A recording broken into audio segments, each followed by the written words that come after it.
கண்ணினுன் சிறுத்தாம்பினால் கட்டுண்ண பண்ணிய பெருமாயன் என்னப்பனில் நன்னி தெங்குருகூர் நம்பி என்ற கால் அன்னிக்கும் அமுதூரும் என்னாவுக்கே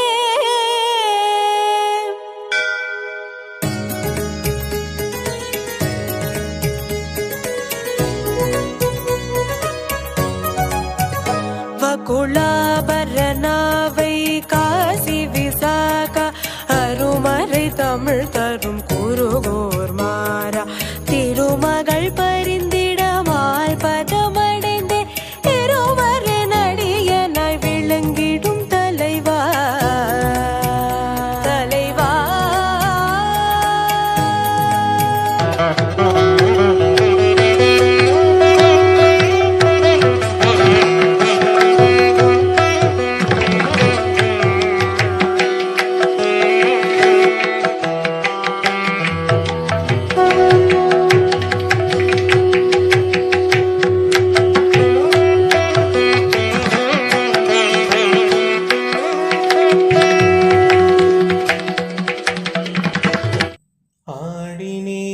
பாடினேன் ஆசை வைத்து நாடினேன், ஓடினேன் தேடினேன் உன் ஒருவனை காணவே. ஆடினேன் பாடினேன் ஆசை வைத்து நாடினேன், ஓடினேன் தேடினேன் உன் ஒருவனை காணவே. வாடினேன் வருந்தினேன் வார்த்தை சொல்ல ஏதுமில்லை, உன் நாம சுனை எனக்குள்ளே தந்தருளி காத்தாயே. உன் நாம சுனை எனக்குள்ளே தந்தருளி காத்தாயே. ஒரு ஜீவன் எல்லா தர்மங்களையும் அனுஷ்டிச்சு பகவானை அடையிறது அப்படின்றது ஒரு பக்கம் இருக்கட்டும், ஆனா கலியுகத்துல மிக முக்கியமான ஒரு தர்மம் என்ன அப்படின்னா, நீ செய்யக்கூடிய மற்ற தர்மங்கள் எல்லாமுமே உண்மையில் தர்மம் அப்படின்னு அங்கீகரிக்கப்படணும்னா யுக தர்மத்தை நீ முதல்ல கடைபிடிக்கணுமே. அந்த யுக தர்மம் என்னது? ஸ்ரீ பகவன் நாம சங்கீர்த்தனம். பகவானுடைய திருநாமம் உன்னுடைய ஹிருதயத்துல என்னைக்கு எழுறதோ அன்னைக்கு ஏனைய தர்மங்கள் எல்லாமே உன்னை நாடி வந்துவிடும். நீ போய் செய்ய வேண்டிய விஷயம் எதுவும் கிடையாது. பகவானின் திருநாமத்திற்கு அவ்வளவு சிரேஷ்டம் உண்டப்பா. இது கலியுகத்துல மட்டும்தான் கிடையாது, எல்லா யுகத்திலையும் கடைபிடிக்கப்பட்ட ஒரே தர்மம் பகவன் நாம சங்கீர்த்தனம். ஹரிநாமத்தை தொடர்ந்து பாடுப்பா. ஸ்ரீமன் நாதமுனிகள் அவர்களுடைய ஹிருதயத்துல என்றைக்கு ஆரா அமுதன் அப்படின்ற அந்த திருநாமம் உதித்ததோ அப்பொழுதே அவருடைய மனமானது மிகுந்த வேட்கையோடு அந்த நாமத்தை நோக்கி, அந்த நாமதாரியை நோக்கி பயணம் ஆரம்பமாகிவிட்டது. நேரா ஆறாம் அமுதன்ட்ட போனா அவர் நேரடியா இப்படி போப்பா இப்படி கிடைக்கும்னு அவர் சொல்லல. நீ திருக்குறுகூர் போ, உனக்கு எல்லாம் அங்க கிடைக்கும். ஏன் நேரடியா சொல்லல? ஏன்னா நேரடியா சொல்லாம இருக்கிறதுக்கான காரணம், இவர் ஆவலோடு எம்பெருமானை நினைத்து நினைத்து நினைத்து உருகி உருகி அந்த தேடலில் ஈடுபடும் பொழுது அதை பார்க்கறதுல ஆறாவமதனுக்கு ஒரு சுகமா. எப்பேற்பட்ட கில்லாடி பார்த்தீங்களா? ஒரு குழந்தை நடந்து வரும் பொழுது அது விழுந்தாலும் அடிப்படாத மாதிரி ஒரு இடத்தை ஏற்படுத்தி அந்த குழந்தைய நடக்க செய்வா அந்த தாய். அந்த குழந்தை விழுந்த உடனே அதை நினைக்கும், என்னை தூக்க மாட்டியா அப்படின்னு. நீ பரவாயில்லவா, நீ விழுந்தாலும் அடிப்படாத மாதிரி தான் நான் கீழே மெத்த போட்டு வச்சிருக்கேன், நீ நடந்து வரலாம். அந்த முயற்சியை பார்க்கும் பொழுது அந்த தாய்க்கு ஒரு பூரிப்பு ஏற்படும். அது போலதான் இங்க ஆறாவமதனும் பூரித்து போகிறார். யாரை பார்த்து? ஸ்ரீமன் நாதமுனிகளை பார்த்து. ஸ்ரீமன் நாதமுனிகள் நேரா திருக்குருகூர் வரார். எப்பேற்பட்ட புண்ணிய பூமி அது! எப்பேற்பட்ட புண்ணிய பூமி! பொழிந்து நின்ற பிரான் அங்கு எழுந்தருள் இருக்கார் அப்படின்றது ஒரு சிரேஷ்டமாக இருந்தாலும் நம்மாழ்வார் உதித்த பூமியாச்சே. நம்மாழ்வார் நமக்காக உதித்த பூமியாச்சே. கலியுகம் தோன்றி 42வது நாளில் ஆழ்வார் திருவதாரம் அங்க நடக்கிறது. மிக புண்ணியமான பூமி ஆழ்வார் திருநகரி. அந்த புண்ணியமான பூமியை நோக்கி யாத்திரை கிளம்புறார் ஸ்ரீமன் நாதமுனிகள். போகக்கூடிய வழியெல்லாம் அவருக்கு இரவு எது பகல் எது எதுவும் தெரியல. அவருடைய ஹிருதயம் எப்படி இருக்கு அப்படின்னா, உன்னை அல்லால் என்னை கரை சேர்க்க ஒருவரும் இங்கில்லை, சொன்னால் நாவே அழுகும் படியான் பாவம் பல செய்தேன், என்னால் எமை வந்தும் திருவடி சேர்த்து அருள்வாய் சடகோபா, அண்ணால் உந்தன் மலரடி கணியாய் அடியேன் அழைப்பேனே, அடியேன் அழைப்பேனே. அவர் சொல்றார், உன்னை நோக்கி நான் வந்துட்டு இருக்கேன். என்னைக்குப்பா இது எனக்கு நீ கொடுப்ப? என்னைக்கு இது எனக்கு நீ கொடுப்ப? எதை கொடுப்ப? உன்னை இல்லை நீ எனக்கு கொடுக்கணும். சடகோபன் அப்படின்ற அந்த பதத்தை அந்த பாசுரங்கள்ல சேவிச்சாரே வீரநாராயணபுரத்துல, அவர் சொல்றார், உன்னை அல்லால் என்னை கரை சேர்க்க ஒருவரும் இங்கில்லை, சொன்னால் நாவே அழுகும் படியான் பாவம் பல செய்தேன். ஸ்ரீமன் நாதமுனிகள் பாவம் செய்யல, நமக்காக ஸ்ரீமன் நாதமுனிகள் விண்ணப்பிக்கிறார். என்னால் எமை வந்தும் திருவடி சேர்த்து அருள்வாய் சடகோபா, அண்ணால் உந்தன் மலரடி கணியாய் அடியேன் அழைப்பேனே, அடியேன் அழைப்பேனே. அந்த நாள் என்னைக்கு வரப்போகுதுப்பா? உன்னுடைய திருவடியை சேரும் அந்த நாள் என்னைக்கு வரப்போறது? அப்படி ஒரு நாள் வந்துச்சுன்னா உன்னுடைய திருவடிக்கு அடியேன் ஒரு அணிகலனாய், ஒரு அணியாய், அந்த மலரடிக்கு ஒரு அணியாய் சேர்ந்து நான் அப்படியே அணைச்சுக்குவேன். எப்படி அம்மாவுடைய கால்களை குழந்தைகள் கட்டி அணைச்சுக்கிறதோ அது போல நான் அணைச்சுக்குவேன்ப்பா அப்படின்னு ஸ்ரீமன் நாதமுனிகளுடைய அந்த மனோபாவத்தை ஒரு உத்தேசத்துல விளக்கக்கூடிய ஒரு பதிகமா இது அமைகிறது. ஆழ்வார் திருநகரி போறார், பொழிந்து நின்ற பிரானை சேவிக்கிறார், ஆழ்வாரையும் போய் சேவிக்கிறார். சம்பிரதாயத்துல ஆழ்வார் அப்படின்னாலே நம்ம ஆழ்வார் தான். எல்லாம் சேவிச்சு முடிச்சுட்டு அங்க அக்கம் பக்கத்தில் இருக்கவங்களை எல்லாரையும் விசாரிக்கிறார். யாருக்கும் ஒன்றுமே தெரியல. இவர் போய் சொல்றார், எப்பா இந்த மாதிரி ஒரு பாசுரம், ஆராவமுதே அடியேனுடலம், அப்படிலாம் நாங்க கேள்விப்பட்டதே இல்லை சுவாமி. பரவாயில்லையே, உங்களுக்காவது 10 பாசுரம் தெரியறதே, எங்களுக்கு அது கூட தெரியாதே, இதெல்லாம் கேட்கவே புதுசா இருக்கு எங்களுக்கு அப்படின்னு ஒருத்தருக்கு ஒருத்தர் மாறி சொல்லும் பொழுது, தன்னுடைய தாய் தந்தையரை தொலைத்த ஒரு குழந்தை எப்படி தவிக்குமோ அப்படி தவிக்கிறார் ஸ்ரீமன் நாதமுனிகள். ஆழ்வார் திருநகரிலிருந்து கொஞ்சம் தொலைவில் தான் திருக்கோளூர் வைத்தமாநிதி பெருமாளுடைய சன்னிதானம் திவ்யதேசம் இருக்கு இல்லையா? அங்க பராங்குசதாசர் அப்படின்ற மகாயோக சிரேஷ்டர் எழுந்தருள் இருக்கார். அவரும் யோக சிரேஷ்டர். பலர் சொல்வதுண்டு, மதுரகவி ஆழ்வார் எழுந்தருள் இருந்த காலத்திலிருந்தே பராங்குசதாசர் இருக்கார். யோக சிரேஷ்டர்களுக்கு வயதெல்லாம் ஒரு பெரிய விஷயமே கிடையாது. இந்த ஸ்தூல சரீரத்தை காத்து நின்று பஞ்சபூதங்களோடு சேர்ந்துதான் வாழ வேண்டிய அவசியமும் அவர்களுக்கு கிடையாது. பூதங்களாகி புகுந்து நிற்பர் யோக சிரேஷ்டர். அவர் மதுரகவியாழ்வார் எழுந்தருளியிருந்த காலத்திலிருந்தே அந்த பரம்பரையிலிருந்து வந்தவர்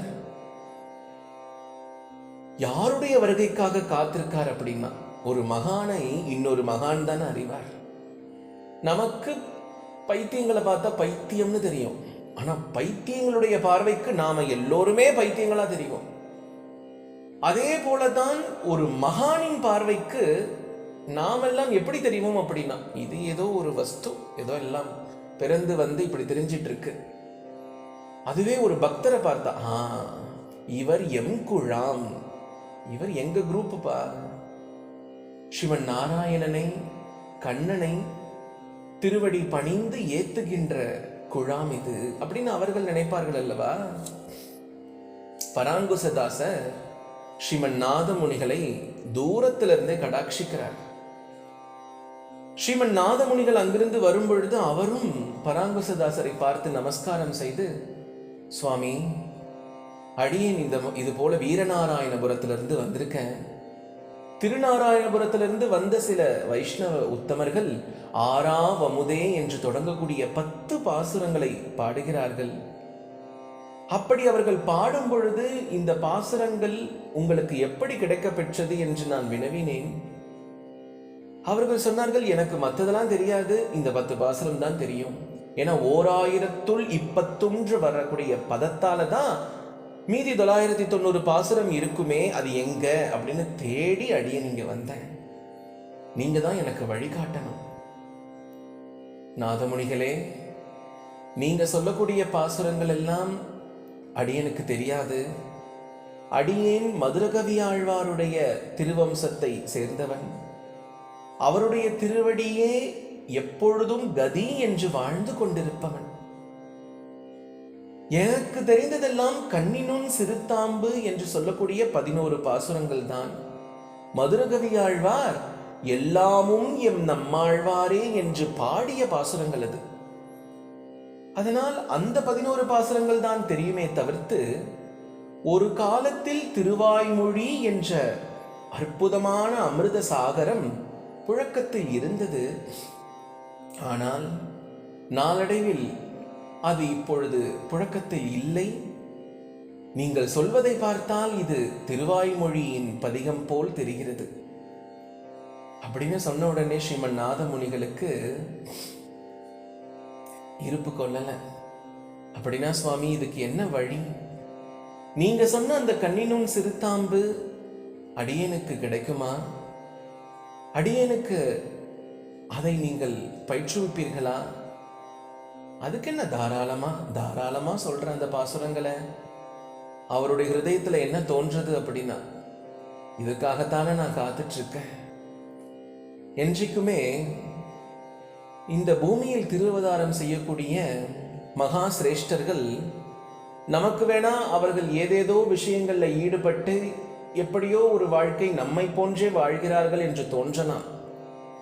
ஆனால் அவர்கள் எதற்காக இவ்வுலகத்திற்கு வந்தார்களோ அந்த பணி சிவனேன்னு முடிஞ்சிருச்சு அப்படின்னா அடுத்த க்ஷணம் அவர்கள் இங்க இருக்க மாட்டாங்க, கிளம்பி போயிடுவாங்க. அதுவரைக்கும் அவர்களுக்கு எவ்வளவு இன்னல்கள் வந்தாலும் அதை அவர்கள் ஒரு பொருட்டாகவே நினைப்பது கிடையாது. இங்க மதுரகவியாழ்வாருடைய திருவம்சத்துல வந்த பராங்குசதாசர் ஸ்ரீமன் நாதமுனிகளுக்கு ஆழ்வார் திருநகரிலே எழுந்திருக்கக்கூடிய நம்மாழ்வாருடைய வைபவத்தை எல்லாம் கண்ணினும் சிறுத்தாம்பை அருளுவதற்கு முன்னாலேயே அப்படி கொஞ்சம் சொல்லி வைக்கிறார். அப்பா, எங்க ஆழ்வார் இருக்காரே நம்மாழ்வார், அவர் எங்கள் மதுரகவி ஆழ்வாரின் சுவாமி. எங்கள் மதுரகவி ஆழ்வாருக்கு நம்மாழ்வார் தான் சுவாமி. இது திருவழுதி வளநாடுப்பா. திருவழுதி வளநாட்டை ஆண்ட திருவழுதி வளநாடார் அப்படின்னு ஒருத்தர் இருந்தார். அவருடைய திருமகனார் அறந்தாங்கியார், அவருடைய திருமகனார் சக்கரபாணியார், அவருடைய திருமகனார் அச்சுதர், அவருடைய திருமகனார் செந்தாமரை கண்ணர், அவருடைய திருமகனார் செங்கண்ணர், அவருடைய திருமகனார் பொற்காரி, அவருடைய திருமகனார் காரி. அந்த காரிக்கும் உடையநங்கை என்று திருவன்பரிசாரத்தில் இருக்கக்கூடிய திருவாள் மார்பர் என்ற மகானின் மகளுக்கும் பிறந்த அற்புத குழந்தைதான் காரிமாறன். நம்மாழ்வார், நம்மாழ்வாருடைய திருத்தாய் உடையநங்கை. திருவன்பரிசாரம், திருப்பதிசாரம் அப்படின்னு இன்றைக்கு புழக்கத்துல சொல்றோம் இல்லையா? அங்கு திருவாள் மார்பன் அப்படின்னு ஒரு பெருமாள் இருப்பார். உடையநங்கையுடைய தந்தையாருடைய திருநாமமும் திருவாள் மார்பர். அந்த உடையநங்கைக்கும் காரிக்கும் பிறந்த அற்புத குழந்தைதான் நம்மாழ்வார். பெற்றோர் இவருக்கு இட்ட பெயர் மாறன். எதனால இந்த மாறன்? சாதாரணமா உலக வாழ்க்கையில எல்லோரும் வாழ்வது போன்ற ஒரு வாழ்க்கையை வாழாமல், எல்லோரும் மெய்யை தாங்குவது போல், அதாவது இந்த உடலை தாங்குவது போல் இவர் தாங்காமல் சற்று மாறி இருந்ததால் இவர் மாறன். இவருக்கு இன்னும் பல திருநாமங்கள் உண்டு. சடகோபர். தாயின் கருவறையில் இருந்து குழந்தை வெளியே வந்தவுடன் சடம் என்ற ஒரு வாயு குழந்தையின் தலையுச்சியை வந்து அடிக்கும். அப்படி அடிச்ச உடனே அந்த குழந்தைக்கு என்ன ஆகிறது? அம்மாவுடைய கர்ப்பத்தில் இருக்கும் பொழுது கர்ப்போதகசாயி அந்த குழந்தைக்கு, நீ யாரு, நீ முன் ஜென்மத்தில் என்னென்னலாம் செஞ்ச, இப்ப எதற்காக நீ பிறப்பெடுக்கிற இந்த யோனியில அப்படின்னு ஒரு படத்தை போட்டு காட்டுவார். இந்த குழந்தை அதையெல்லாம் பார்க்கும். பார்த்துட்டு அந்த குழந்தைக்கு, ஐயா சுவாமி, இனி இந்த இப்ப நான் வெளியில இந்த உலகத்துல வந்து குதிச்ச உடனே நான் அது போன்று எப்பையும் செய்ய மாட்டேன், நீயே கதி நீயே கதின்னு நான் வாழ போறேன்னு அதை நினைச்சிட்டு வெளியில வரும். ஷடம்ன்ற இந்த வாயு, இந்த காத்து குழந்தையின் உச்சந்தலையை அடிச்ச உடனே தாயினுடைய கருப்பையில கர்ப்போதகசாயி போட்டு காண்பிச்ச படமெல்லாம் மறந்து போயிடும். ஆனா நம்மாழ்வார் திருவதாரம் செய்யும் பொழுது உடையநங்கையின் கர்ப்பத்தில் இருந்து நழுவி வெளியே, அதாவது இப்புவியில் திருவதாரம் செய்யும் பொழுது இந்த ஷடம் என்ற வாயு மாறனை தழுவ வந்தது. இப்படி திரும்பி கோபித்து பார்த்தார், ஓடி போய்விட்டது. ஷடத்தை கோபித்து கொண்டதால் இவர் ஷடகோபர் என்ற திருநாமத்தோடு விளங்குகிறார். வகுள மாலை அப்படின்ற மாலையை எப்பொழுதும் பூஷித்துக் கொண்டிருப்பவர். அதனால் இவர் வகுள ஆபரணன், வகுளாபரணன் என்ற திருநாமத்திற்கு உரியவர். உலகத்தில் இருக்கக்கூடிய பல நல்ல விஷயங்கள் நடப்பதற்காக ஆதவன் உதிக்க வேண்டும், சூரியன் வர வேண்டும் அல்லவா? நிறைய மழை பெய்து விட்டது, தண்ணீர் நிறைய தேங்கி விட்டது. எவ்வளவு நம்மால் எடுத்து மற்ற இடத்திற்கு அப்புறப்படுத்த முடியும்? அதுவே ஒரு கதிரவனின் உதயத்தால் அந்த நீரையெல்லாம் வற்றச் செய்து சாமானிய வாழ்க்கைக்கு ஏற்புடையதாக இப்புவியை மாற்றி வைக்கிறான் அந்த கதிரவன். அதே போல் அந்த கதிரவனின் ஒளியால் தான் மலர்கள் எல்லாம் மலர்கின்றன. இப்படி பல நன்மைகள் அந்த கதிரவனால் ஏற்படுகின்றது. ஆனால் அவை அனைத்துமே வெளிப்புற வாழ்க்கைக்கு ஏற்புடையதாக மட்டுமே இருக்கின்றது. ஆனா நம்முடைய மனசுல இருக்கக்கூடிய எவ்வளவு அழுக்குகள் இருக்கும், அதெல்லாம் வெளியில போகணும்னா யார் வரணும்? யார் வரணும்? நம்மாழ்வார் அப்படின்ற இந்த ஆதவன், இந்த கதிரவன் வரணும். இவர் வந்தால் நம்முடைய ஹிருதயத்தில் இருக்கக்கூடிய மலத்தை எல்லாம் தூக்கி எறிஞ்சிடுவார் இவருடைய பாசுரங்களால். சூரியன் அதனுடைய கிரணங்களால் எப்படி வேலையை செய்கிறதோ, ஆழ்வாரும் அவருடைய இன்தமிழ் சொற்களால் இந்த வேலையை எல்லாம் நமக்குள் செய்து விடுவார். அப்படி நம்முடைய பெரியோர்கள் எவ்வளவோ அற்புதமான வியாக்கியானங்களை நமக்கு காட்டியருளி செய்திருக்கிறார்கள். அப்படிப்பட்ட நம்மாழ்வார் எப்படி பிறந்தார் தெரியுமா? உடையநங்கைக்கும் காரிக்கும் நீண்ட நாட்களாக குழந்தை பேர் இல்லை. அவர்கள் நேராக திருக்குறுங்குடி நம்பியை தரிசனம் செய்ய சென்றார்கள். ஆச்சரியமான திவ்ய தேசம் திருக்குறுங்குடி நம்பி. உண்மையாக யார் ஒருவர் திருக்குறுங்குடி நம்பியை சரணாகதி செய்கிறார்களோ அவர்களை தேடி வரக்கூடிய சுவாமி நம் நம்பி. நம்பிக்கையோடு நம்பியை அணுக வேண்டும். அந்த திருக்குறுங்குடி நம்பியை திருமழிசை ஆழ்வாரும் பாடியிருக்கிறார். பின்னாளில் நம்மாழ்வாரும் பாடப்போகிறார். பண்டை நாளாலே நின் திருவருளும் பங்கயத்தாள் திருவருளும் கொண்டு நின் கோயில் சீத்து பல்படிக்கால் குடி குடி வழி வந்தால் செய்யும் தொண்டரோர் கருளி சோதிவாய் திறந்து உன் தாமரை கண்களால் நோக்காய் தெண்டிரை பொருணல் தன் பனை சூழ்ந்த திருப்புளிங்குடி கிடந்தானே. திருப்புளியங்குடி என்ற திவ்ய தேசத்திற்காக காய்ச்சின வேந்தர் எழுந்தருள் இருப்பார் அல்லவா, அந்த எம்பெருமானுக்காக நம்மாழ்வார் பாடின பாசுரம் இது. பண்டை நாளாலே நின் திருவருளும்.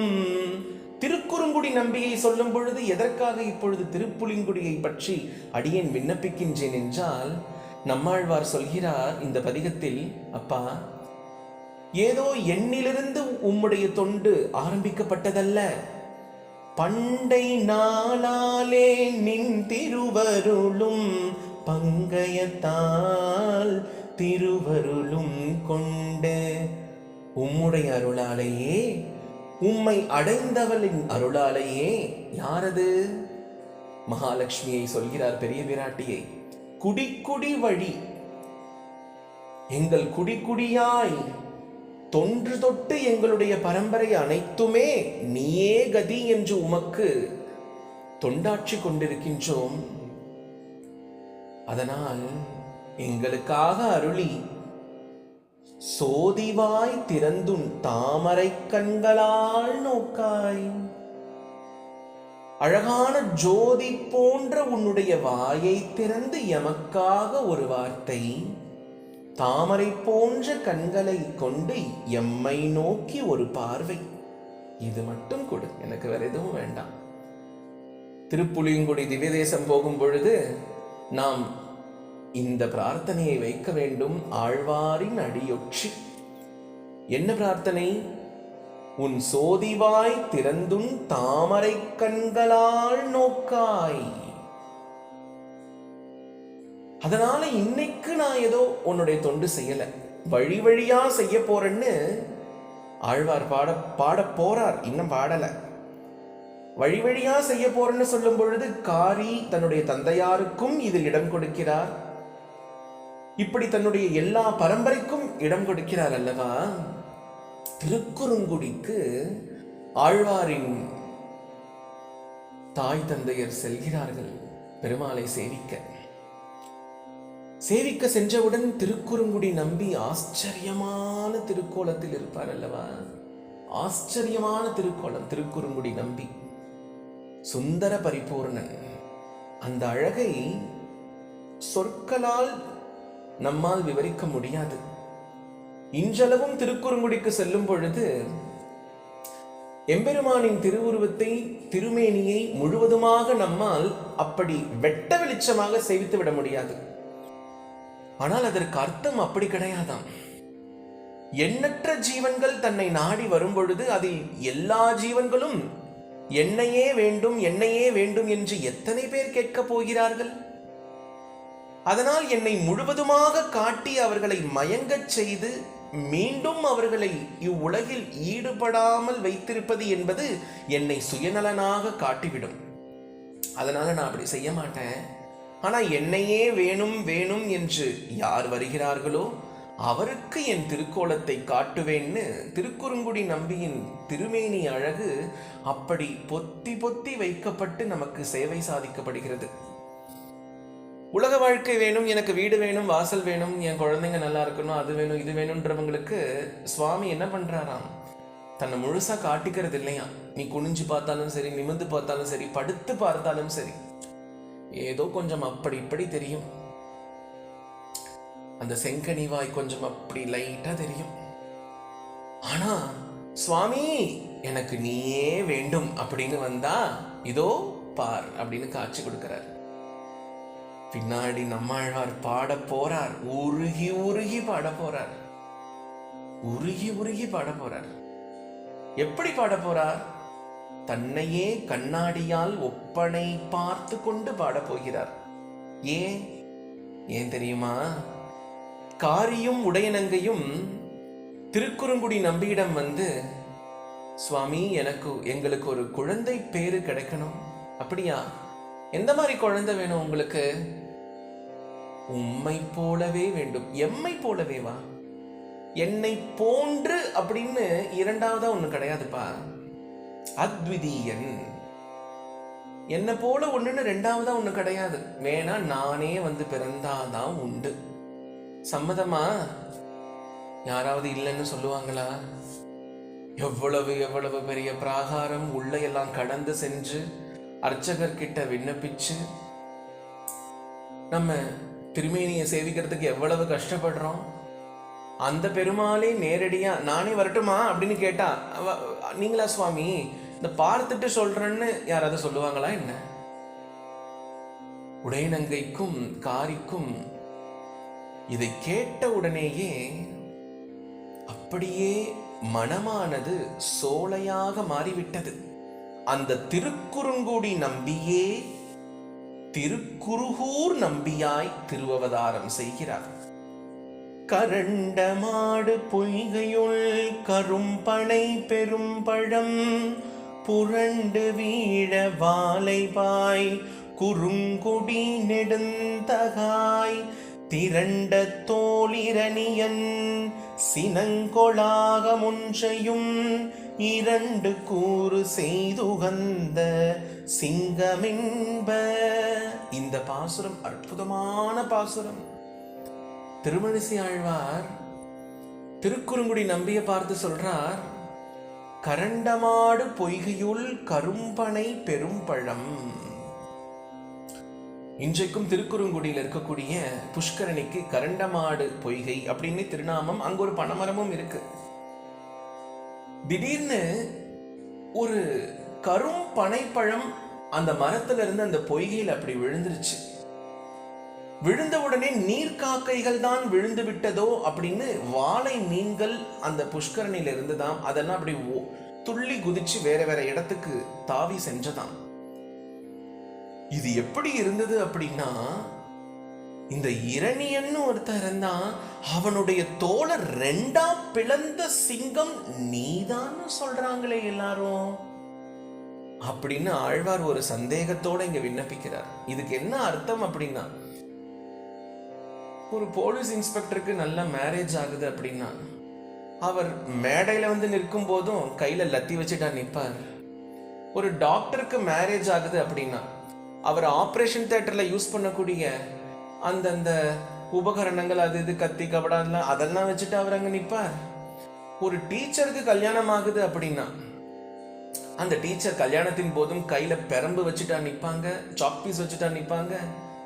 அது போல சுந்தர பரிபூர்ண நம்பியே இவ்வளவு அழகா அந்த உதடு அந்த அதரம் எவ்வளவு சிரிக்கணுமோ, அந்த திருக்கண்கள் எவ்வளவு பார்க்கணுமோ, அந்த திருநாசி எவ்வளவு அழகா நேரா இருக்கணுமோ அப்படியெல்லாம் ஒப்பனையோடு அழகாக நிற்கிறாய். ஆனா எல்லாரும் சொல்றாங்க நீதான் அவனுடைய தோலை ரெண்டா பிளந்த அப்படின்னு. இது எது போல இருக்கு அப்படின்னா, விழுந்த கரும்பனை பழம் நீர்க்காக்கைன்னு நினைச்சு வாழை மீன்கள் துள்ளி ஓடினது போல இருக்குப்பா என்று ஒரு ஒப்பனை பதங்களோடு ஆழ்வார் சேவிக்கிறார் திருக்குறுங்குடி நம்பிய. அந்த திருக்குறுங்குடி நம்பியதான் இங்க வந்து பிறக்க போறார், திருவதாரம் செய்ய போகிறார். எங்க? திருக்குறுகூர்ல. கருமாமுகிலன். யாரது? கண்ணன். கருமாமுகிலன் கார்குழல் கண்ணன் எமக்கொரு செய்தி சொன்னான். என்ன செய்தி? குருமாமுகிலன் குருகூர் அழகன் வேதம் தமிழ் செய்தான். நெடும் வினை அகற்றும் திருமருந்ததுவென்று தெளிவாய் பதிய வைத்தான். கண்ணனின் அருளால் குருகூர் நம்பியே பரமென்றுணர்ந்தேனே, பரமென்றுணர்ந்தேனே.